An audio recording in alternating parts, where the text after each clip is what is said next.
Assalamualaikum warahmatullahi wabarakatuh.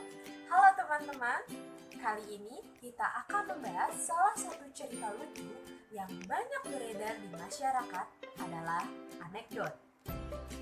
Anekdot digunakan untuk menyampaikan kritikan secara tidak langsung dan tidak kasar. Anekdot menurut Kamus Besar Bahasa Indonesia adalah sebuah cerita singkat yang menarik karena lucu dan mengesankan. Biasanya mengenai orang-orang penting atau terkenal dan berdasarkan yang sebenarnya. Tetapi, anekdot juga bisa berupa cerita rekaan, tidak didasarkan dengan yang sebenarnya.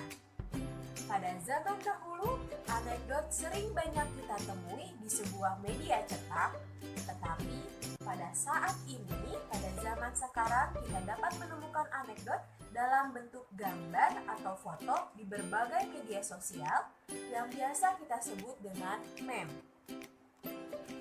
Untuk memudahkan teman-teman semua memahami teks anekdot dan memudahkan teman-teman untuk membuat sebuah teks anekdot, teman-teman harus memperhatikan beberapa hal berikut. Yang pertama, sebelum kita memulai atau sebelum kita menuliskan sebuah teks, kita harus menentukan topik atau ide cerita atau gagasan cerita tersebut. Contohnya, misalnya topik yang akan kita angkat atau topik yang akan kita gunakan dalam sebuah cerita tersebut, orang-orang miskin yang mencuri atau pejabat-pejabat yang korupsi dan sebagainya. Kemudian yang kedua, kita harus menentukan pesan atau sindiran yang akan disampaikan pada teks tersebut. Karena teks anekdot ini berisikan sebuah sindiran ataupun pesan, baik secara tersirat ataupun tersurat, jadi kita harus menentukan tujuannya atau pesannya yang akan kita sampaikan itu bagaimana. Kemudian yang ketiga, kita harus menentukan hal lucu dalam teks tersebut. Anekdot ini pun tidak berupa isi sindiran saja, tetapi juga terdapat unsur-unsur lucunya. Oleh karena itu, kita harus menentukan unsur lucu pada teks tersebut. Kemudian yang keempat, kita harus menentukan alur cerita.